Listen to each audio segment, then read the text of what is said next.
भरोसा नहीं है 1 मिनट बुद्धि का भी। कहती भगवान प्यारे लगते, थोड़ी देर में कहेगी विषय प्यारे लगते हैं। इसका निर्णय ठीक नहीं, पागल है ये। धन का इतना बड़ा प्रभाव, कोई बिरला ही ऐसा है जिसके दिमाग में ये न चल रहा हो कि मुझे धन चाहिए। ये कहता है हर समय काम बताओ नहीं तो मार देंगे तुम्हें। लेकिन यदि आपके अंदर छल कपट है तो प्रभु कह रहे मोह ही न भावा। ये हमारे मन की दौड़ है कि यदि हमें धन मिल जाए, पद मिल जाए, अमुक अमुक अमुक, तो मैं सुखी हो जाऊं। लेकिन जितना आप सोच रहे हैं उतना किसी के पास है, वो सुखी क्यों नहीं हो गया? पद भी है, सम्मान भी है, रुपया भी है, परिवार भी है, सब है। लेकिन यहां देखा है पूरे जीवन में जब मिले हैं कानपुर महानगर, वहां एक से एक फैक्ट्रियां, एक से एक धनी मानी, कहीं किसी के हृदय में संतोष नहीं देखा, विश्राम नहीं देखा, शांति नहीं देखी, निष्कामता नहीं देखी। तो है क्या? कूड़ा करकट ही तो जमा है। इसलिए सबसे प्रार्थना है, ये जो मन की बार बार मांगे हैं, जब तक भगवान का आश्रय भजन नहीं होगा, ये नहीं रुकने वाली, नहीं रुकने वाली। कल एक प्रश्न कर रहे थे, ओवर थिंकिंग कैसे हमारी रुके। रुपया से रुक जाएगी? एक की चाह करोगे, लाखों की चाह बढ़ेगी, लाखों की चाह करोगे, करोड़ों की चाह, करोड़ों की पूर्ति, तो अरबों की चाह। ऐसे प्रत्येक भोग की चाह करके देख लो, अंदर से देख लो किसको विश्राम प्राप्त है। ये मन एक भूत जैसा है।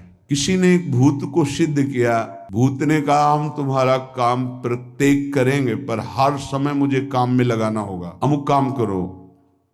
बहुत तीव्रता से, शीघ्रता से वो कार्य कर देता है। और बताओ, वो तो परेशान हो गए। अगर काम नहीं बताओगे तो उठा के पटक देंगे तुम्हें। वो गुरुजी के पास गए और कहा प्रभु हमने तो सुख के लिए भूत को सिद्ध किया था, ये तो दुख का कारण बन गया। ये कहता है हर समय काम बताओ नहीं तो मार देंगे तुम्हें। तो उन्होंने कहा ऐसा करो, एक लकड़ी का खंबा गाड़ दो और उसे बोलो इसमें चढ़ते उतरते रहो, जब हमें काम होगा हम बोल देंगे तुम्हारे लिए यही काम है। समझ पाए? ये भूत मन है। इसे खाली रखोगे उठा के पटक देगा ओवर थिंकिंग में, कल्पनात्मक भोगों में, कल्पनात्मक भय में, चिंता में ये पटक देगा। अगर इससे बचना है, इसकी पटकन से, जैसे गुरु ने बताया लकड़ी का खंबा गाड़ दो, ऐसे ही नाम का खंबा गाड़ दो। राधा, चल चढ़ उतर, राधा राधा राधा राधा, परम विश्राम मिल जाएगा, परम बलवान हो जाओगे, परम शांति मिल जाएगी। हमारी प्रार्थना मान लीजिए, ये बिल्कुल सत्य बात कह रहे हैं। जब तक आप नाम जप नहीं करेंगे तो आप अपने मन को विश्राम नहीं दे पाएंगे। और आप सब कुछ कर रहे हैं मन के सुख के लिए, मन की शांति के लिए, पर जिस मार्ग में चल रहे हैं दुखालयम अशाश्वतम, कैसे आपको इस नाशवान भोगों में शांति मिल सकती है? नहीं। विश्वास कीजिए, बहुत प्रीति से कह रहा हूं, बहुत अनुभव की, संतों की बात कह रहा हूं। यदि भगवान का आश्रय लेकर नाम जप नहीं किया तो तुम्हारा किया कराया सब मिट्टी है। परिणाम में तुम्हारे हाथ केवल शुभ अशुभ कर्म लगेंगे, पाप पुण्य, जिनके कारण हम नाना प्रकार की योनियों में जन्म मरण जैसे भयानक दुखों को भोगते चले आ रहे हैं। भगवत चरणारविंद में परम सुख है, विश्राम है, शांति है, और वहीं हमें जाना है। भटक लो जितना भटकना है, लौट के तो यहीं आना है। ये भ्रम ऐसा बैठ गया है बड़े बड़ों के हृदय में कि धन से सुख है। बहुत विचित्रता माया की, ये सबके दिमाग में बैठ गया है। कोई बिरला ऐसा है कि इसकी इस पकड़ से बाहर हो, नहीं तो सबके दिमाग में बैठा है। गृहस्थ हो, विरक्त हो, बूढ़ा हो, जवान हो, सबके दिमाग में माया ने बैठा दिया धन के द्वारा ही सुखी होगे। देख लो, बिल्कुल विश्वास मानिए। ये वो माया की चाल है जो आपके समय को, आपके चिंतन को, आपके आश्रय को नष्ट करके आपकी दुर्गति करवाएगी। अभी आपको पता नहीं चल रहा।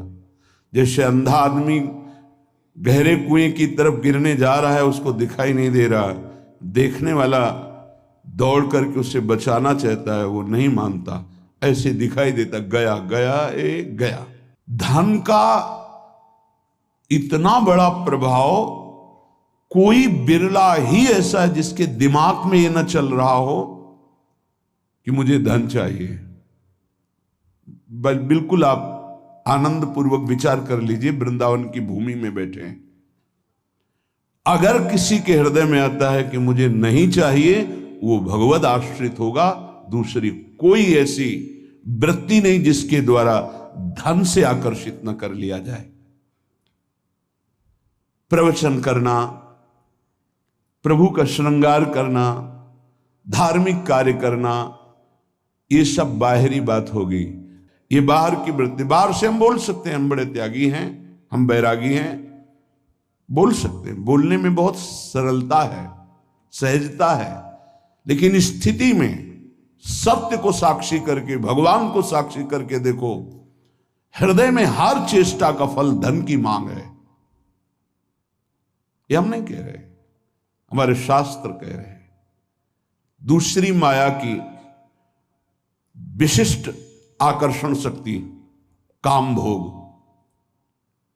3 में फांस दिया गया है। पूरी सृष्टि के कंचन, जिसे धन कहते हैं, वित्त ऐषणा, धन कंचन वित्त ऐषणा, और पुत्र ऐषणा काम भोग, स्त्री शरीर का आकर्षण या विपरीत शरीर का आकर्षण काम भाव से। अंदर से विचार करके देख लो, पूरी सृष्टि की बात, जो अंदर से निष्काम है वो केवल भगवान का आश्रय लिए होगा, वो भी केवल भगवान का आश्रय, वही बचेगा। अन्यथा बातें हम वैराग्य की करेंगे, संयम की, जितेंद्रियता की, और हमारे आचरण भ्रष्ट होंगे। लिख लो, दिमाग में लिख लो, ये प्रबल माया का आकर्षण काम, चाहे पशु पक्षी, चाहे किशोर अवस्था, यौवन अवस्था, वृद्ध अवस्था, कैसी भी अवस्था हो, ये बख्शता नहीं है। सबके दिमाग में एक बात चलती, कैसे संयोग सुख प्राप्त करें, अंदर से देख लो। तीसरा है कीर्ति, हमारा नाम हो जाए, हमारा सम्मान बढ़े, सबसे बड़े हम हो जाए, ये आखिरी मंजिल है। जो काम विजयी है और जो वित्तैषणा का त्यागी है, उसके भी हृदय में ये माया आखिरी फंदा फेंक देती है। जिन्होंने संपूर्ण सृष्टि को रचा, सबका भरण पोषण कर रहे हैं, उन विश्वात्मा भगवान का तो नाम जपने के लिए राजी नहीं है कोई, बिरला ही कोई जप रहा है। तुम्हारा नाम होगा, तुम्हारा नाम जपेंगे, तुम्हारी जीवनी पढ़ेंगे। ये माया है, 4 दिनों के बाद ऐसी धूल पड़ती है, कोई नहीं जानता किसी को। ये जो माया का आकर्षण है, ये 3 में रख दिया गया है, धन, काम भोग और मान सम्मान प्रतिष्ठा कीर्ति, लोक ऐषणा। ये लोक ऐषणा आखिरी में गिरा ही देती, वही बचता है। जे राखे रघुवीर ते उबरे त्यू कालम, जे राखे रघुवीर। भगवान जिसे बचा ले तो लोक ऐषणा से बच जाए, नहीं वित्त ऐषणा, पुत्र ऐषणा से बचा हुआ भी इस लोक ऐषणा में गिर जाता है। तीनों पर जो विजय प्राप्त कर लेता है, वो भगवत साक्षात्कार करता है, वो परम शांति को प्राप्त होता है। हृदय से महारानी जी का आश्रय मिलने का अवसर मिला है कि हर समय हम इस अभिमान में रहे कि हमारी श्यामा जी वही सब भरण पोषण करने वाली, वही हमें प्रेम प्रदान करने वाली, वही हमारा परम मंगल करने वाली। कहीं ये आश्रय में कुछ ना प्रवेश कर जाए, अन्य आश्रय कहीं ना हो जाए, ये उपासक देखता रहे। जो अन्य आश्रयी हैं उनको इस बात पर चिंतन करना चाहिए, विचार करना चाहिए, ये अन्य आश्रय आपकी दुर्गति के सिवा और कुछ नहीं कर सकता। अगर दुर्गति को रोक सकता है तो भगवद आश्रय रोक सकता है। यदि तुमसे इतने महान पाप हो चुके हैं कि जिनकी तुम खुद स्मृति करके घृणा करते हो, कभी कभी ऐसे पाप हो जाते हैं कि अपना हृदय ही अपने को दंड देने के लिए कहता है कि बहुत नीच आचरण तेरे द्वारा हो गए। अगर ऐसा भी है और हमारे प्रभु की शरण में आ जाए तो बाहुओं में लेकर हृदय से लगाते हैं, ऐसा स्वभाव है। कोटि विप्र बदला गए जाहू, आए शरण तजऊ नहीं ताहू। इसलिए सबसे प्रार्थना है, ये मन, ये बुद्धि, ये माया इन पर बैठ करके आश्रय का बदलाव कर देगी। यदि गुरु कृपा से, सत्संग की कृपा से, प्रियालाल की कृपा से आपका आश्रय बन रहा है प्रभु प्रियाजू, तो ये बहुत जन्मों की साधना सुकृत सब फलीभूत हो रहे हैं। इससे मत फिसल जाना। अगर आश्रय है तो आपका परम कल्याण निश्चित है। ये माया आश्रय बदलती है, इसका कार्य है आश्रय बदलना। ये अंदर की बात को समझिए। हम ब्रह्मचारी नहीं हैं, हम संयमी नहीं हैं, हम तपस्वी नहीं हैं, भजनानंदी नहीं हैं, चलेगा। पर हम प्रियाजू के हैं, प्रियाजू के सिवा हमारा कोई नहीं है, ये आपको भगवत प्राप्ति करा देगा। यद्यपि भक्त अनन्य जो विषय इंद्रियन बस होए, कर्मठ कोटि जितेंद्रियन तेहि सम लहै न हो। उसकी समानता करोड़ों कर्मकांडी और जितेंद्री नहीं कर सकते जिसके हृदय में अनन्यता आ गई है। इसलिए प्रार्थना है, समस्त साधनाओं का जो फल है वो आश्रय है। भागवत में बहुत बड़ी महिमा इस आश्रय की वर्णन की गई। आखिरी है 10वां आश्रय। नवधा भक्ति में 9वीं भक्ति पूर्णता है आत्मसमर्पण। यदि आप अपना मंगल चाहते हैं तो आप खुद देख लीजिए कितने बड़े साधना में आपका प्रवेश है, ईमानदारी से देख लीजिए। भरोसा नहीं है 1 मिनट बुद्धि का भी कहती भगवान प्यारे लगते, थोड़ी देर में कहेगी विषय प्यारे लगते हैं। इसका निर्णय ठीक नहीं, पागल है ये। हमारी जो बुद्धि है वो पागल है। एक क्षण में कहती ये मार्ग सत्य है, दूसरे क्षण में उत्तर देने लगती है। ऐसी बुद्धि का भरोसा नहीं। कितनी बड़ी साधना हो, अपराध बन जाए, वैष्णव अपराध, गुरु अपराध, इष्ट द्रोह, गुरु द्रोह, सर्वनाश हो जाता है। एक आश्रय है तो वो बचाता है, भगवद आश्रय।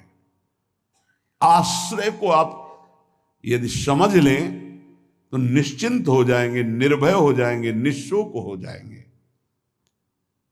आप प्रभु के अंश हैं। ये प्रकृति प्रभु के द्वारा रची हुई है। ये भगवान का एक जादूमय खेल है।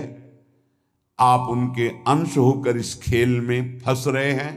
वही गुरु रूप से, शास्त्र रूप से आपको इस खेल से निकलने का उपाय बता रहे हैं। पर आप ऐसे कपटी स्वभाव के हैं, छली स्वभाव के हैं। वो सर्वज्ञ प्रभु और गुरुदेव से भी छल करता है। हंसी की बात यह है कि जो तुम्हारा परम हित, परम मंगल, परम कल्याण प्रतिपल सोच रहे हैं, तुम उनसे छल और कपट कर रहे हो, केवल माया प्रेरित होकर के। क्या नहीं पता, क्या नहीं पता।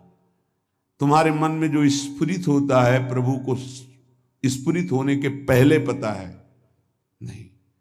प्रभु कह रहे हैं और सब चलेगा। मोहि कपट छल छिद्र न भावा। और अगर अवगुण है तुम्हारे, धीरे धीरे सब ठीक हो जाएंगे। जन अवगुण प्रभु मानन काऊ, दीन बंधु अति मृदुल स्वभाव। लेकिन यदि आपके अंदर छल कपट है तो प्रभु कह रहे मोहि न भावा।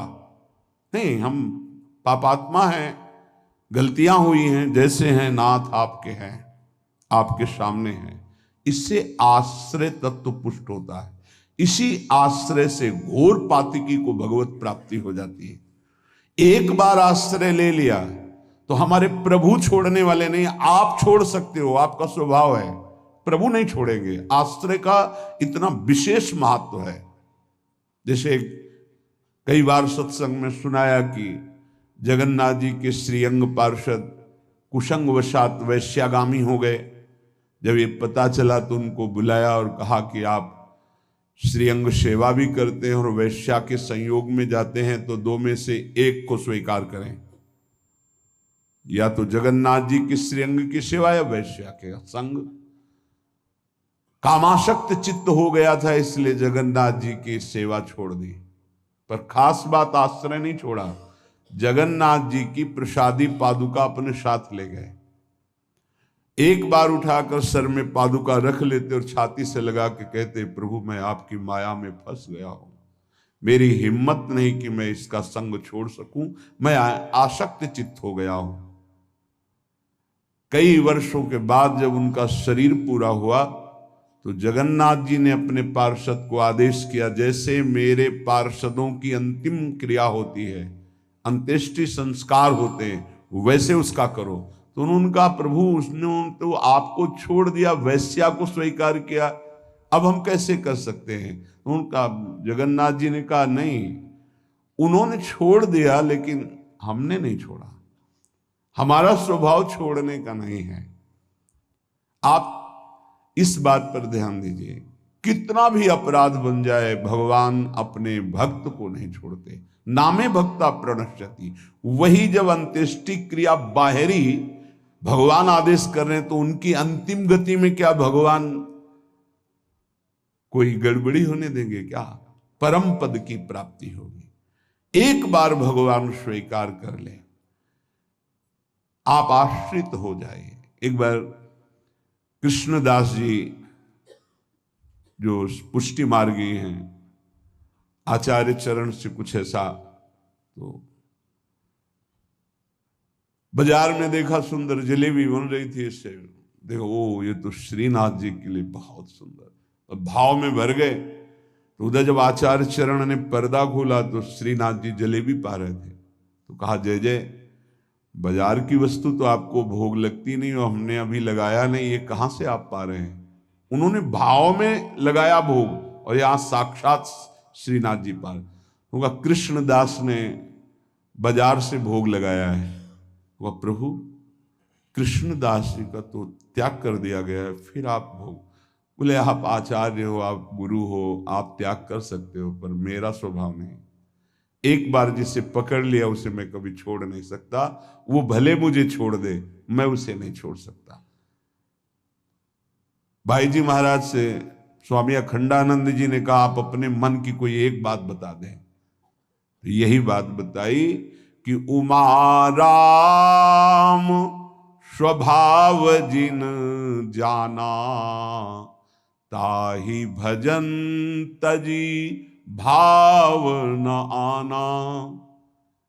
जिसने भगवान का स्वभाव जान लिया उसे भजन को छोड़कर और कुछ अच्छा नहीं लगता। मान लीजिए, कृपा कर दीजिए, अपने ऊपर कर दीजिए, हमारे प्रभु का नाम तुम्हारी समस्त समस्याओं का समाधान है। बस कुछ दिन मन लगे ना लगे, काम बने ना बने, कोई लाभ दिखाई दे ना दिखाई दे, आप सतत नाम जपने का प्रयास कीजिए। परिणाम में नाच पड़ेंगे आप। पहले आपके पापों का नाश होने दीजिए। नाम का प्रभाव महाअमृत में, जिसने नाम को स्वीकार किया, चाहे वो जैसा रहा हो, उसका परिणाम बड़ा मंगलमय निकला है। देखो, आप कैसे हैं, कौन हैं, हमारे भगवान ये सब नहीं देखते। आपने भगवान का नाम उच्चारण किया, बस इसी से भगवान नहीं जाएंगे। अहोबत सुपचतो गरियाम यज्जिभ्याग्य वर्तते नाम तुभ्यम। वो चाहे चांडाल क्यों ना हो, नीच आचरण करने वाला क्यों ना हो, यदि वो नाम जपना शुरू कर दिया तो गरियाम सर्वश्रेष्ठ हो जाता है। तुम्हें कोई रोग शोक, कोई भी अभाव रात दिन जो जला रहे हैं वो प्रभावित नहीं कर पाएंगे यदि नाम जप करोगे। बात समझ लीजिए। ये छोटे मोटे रोगों की क्या बात जो 4 दिन में ठीक हो जाते हैं। आजीवन जब तक श्वास शरीर पे है तब तक भयानक कष्ट के द्वारा जीना है। अगर नाम चल रहा है तो इसका कोई कुप्रभाव नहीं है। मन शांत है, प्रसन्न है, 100 में 1% भी इसकी कोई परवाह नहीं, कोई चिंता नहीं। जो शास्त्र में लिखा है वो जीवन के अनुभव में उतरना चाहिए। कोई भी रोग जिससे रात दिन लोग जलते हैं वो तुम्हें ताप नहीं दे सकता। कष्ट आएगा लेकिन वो आपको परास्त नहीं कर पाएगा। इधर से कष्ट का प्रहार तो इधर आनंद की वो बाढ़ लगी हुई है कि इधर लहरें कष्ट की हो रही, वो आनंद में डूबा हुआ है। ये किससे होता है? नाम जप से। प्रार्थना मान लीजिए, ये प्रवचन नहीं, ये जीवन है। अगर आप मान लेंगे तो निहाल हो जाएंगे, आप मस्त हो जाएंगे, आप इस दुखालय से पार हो जाएंगे। शोक, जिन वस्तुओं का हम सेवन करते हैं, जो प्रिय वस्तु होती है, प्रिय जन होते हैं, इनके वियोग में बहुत शोक होता है। सच्ची मानिए, यदि नाम जप कर रहे हैं आप और आपका नाम संग्रह हो चुका है, पाप नष्ट हो चुके हैं, तो आपको कभी किसी के भी वियोग में, चाहे वस्तु हो, पद हो, संपत्ति हो, संबंधी हो, आपके हृदय में ताप नहीं लग सकता। जासु नाम भव भेषज हरन घोर त्रैशूल, दैहिक दैविक भौतिक ताप, ये नाम जापक के हृदय में नहीं लग सकते। मस्ती रहती है। नरसिंह मेहता जी के पुत्र जब पधारे तो करताल उठाकर नाच रहे गोविंद के सामने। बड़ा अच्छा किया, आप अपनी वस्तु स्वीकार कर लिए। धरोहर थी, आपने ले लिया, आपकी धरोहर आपने ली, मस्त होकर, कोई शोक नहीं। चाहे जितनी हानि हो जाए, उसको विश्वास है कि जिसने बिना किसी की सहायता के एक पलक झपकने में अनंत ब्रह्मांडों का सृजन कर दिया, वो भगवान जब चाहेंगे, अगर लौकिक सुख देना चाहेंगे तो बौछार हो जाएगी। इसलिए उसे शोक नहीं होता। अभाव, ये चाहिए, वो चाहिए, वो चाहिए। हमें प्रार्थना भी नहीं करनी भगवान से ये चाहिए। सच्ची मानिए, जैसे छोटे बच्चे का ध्यान माता स्वयं रखती है, क्योंकि वो मांग अपनी प्रस्तुत नहीं कर सकता। समय से कब उसे भोजन पवाना है, कब कौन सा वस्त्र धारण करवाना है, कब क्या उसकी सेवा करनी, ये स्वयं मां चिंतन करती है। ऐसे अनंत माताओं का वात्सल्य लिए हुए हमारे प्रभु अपने जनों का चिंतन करते हैं। योगक्षेमम वहाम्यहम शब्द पर ध्यान दीजिए। अपना कार्य है अनन्यश्चिंतयन्तो माम, भगवान का कार्य है योगक्षेमम वहाम्यहम। हम नाम जप करते हुए अपने कर्तव्य का पालन कर रहे, और श्री भगवान अपने कर्तव्य का। योगक्षेमम वहाम्यहम, जो अप्राप्त है उसे प्राप्त करा दूंगा, जो प्राप्त है उसकी रक्षा करूंगा, इसे कहते हैं योगक्षेमम। तू क्यों रो रहा है?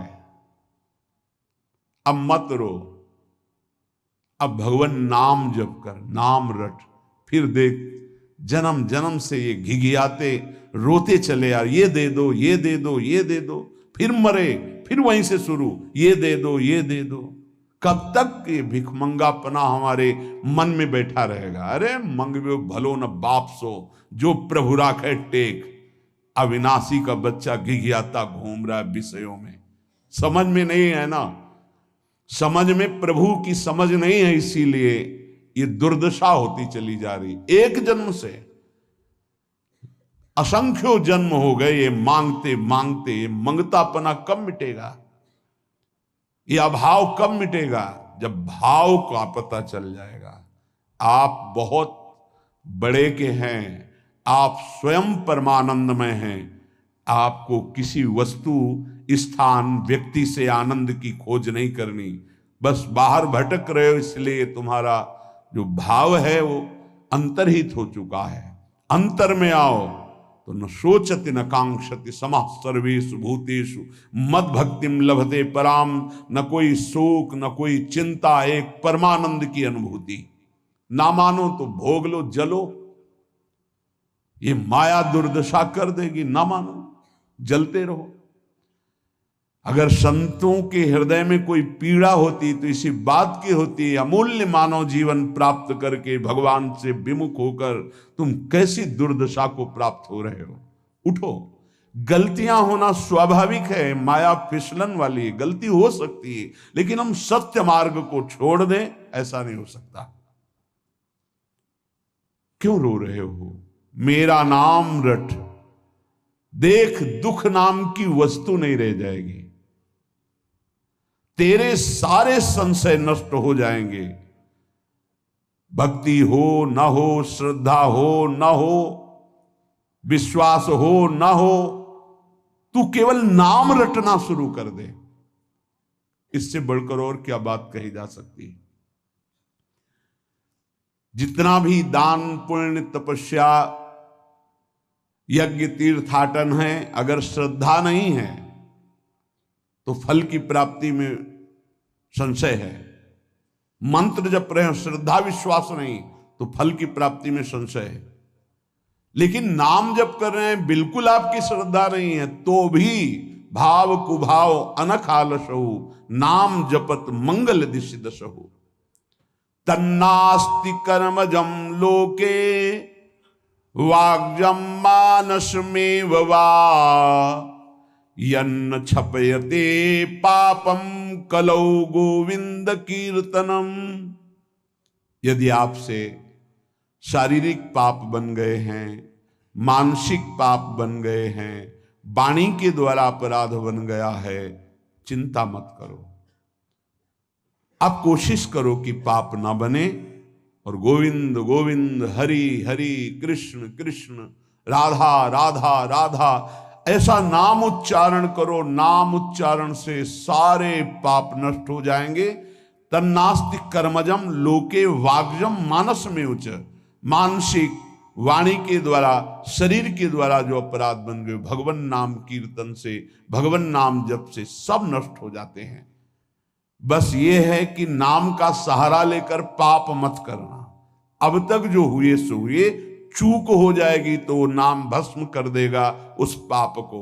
जानबूझ करके, संकल्प करके, हर्षित होकर पाप करेंगे कि शाम के नाम जप कर लेंगे, दिन भर पाप करते हैं, तो फिर वो नामापराध लागू हो जाएगा और वो प्रभाव नाम का नहीं पड़ेगा और आपको उसका दंड मिलेगा। उठते बैठते, खाते पीते, सोते, सुख में दुख में, श्रद्धा से अश्रद्धा से, भक्ति से अभक्ति से, एकांत में, कोलाहल में, जैसी भी परिस्थिति है उसमें तुम नाम जप करो। कुछ उपासक हैं वो परिस्थिति की मांग करते हैं भजन के लिए, चाहे वो गृहस्थ में हो या विरक्त में।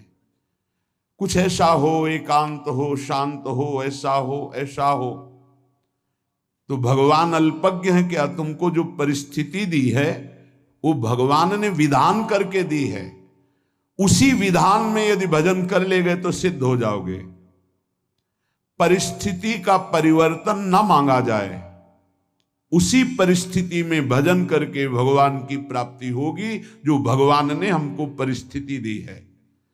परिस्थिति का जो परिवर्तन मांगते हैं उनसे भजन नहीं बनता। वो परिस्थिति के भोक्ता होते हैं, वो भजन के नहीं। इस बात को अंदर से समझो।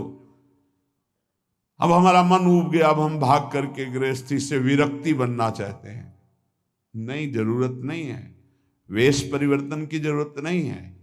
यदि आपने गृहस्थ धर्म स्वीकार किया है तो परिवार के भरण पोषण की जिम्मेवारी है, तो मेहनत कीजिए और नाम जप कीजिए, परिवार का पोषण कीजिए, भगवत प्राप्ति हो जाएगी।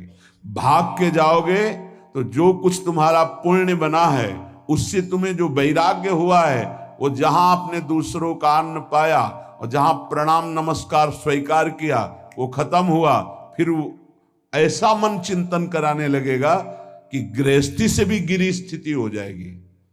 जो वास्तविक आंतरिक भगवत प्राप्ति का वैराग्य है वो भजन बल से बहुत जोर का प्रकट होता है। वो परिस्थितियों की मांग नहीं करता है, जैसी परिस्थिति होती है उसमें ही भजन करना है, चाहे गृहस्थ हो चाहे विरक्त। जैसी परिस्थिति में प्रभु ने रखा है उसी परिस्थिति में भजन करके दिखाओ, क्योंकि भगवान ने तुम्हारे लिए मंगल विधान वही रचा है।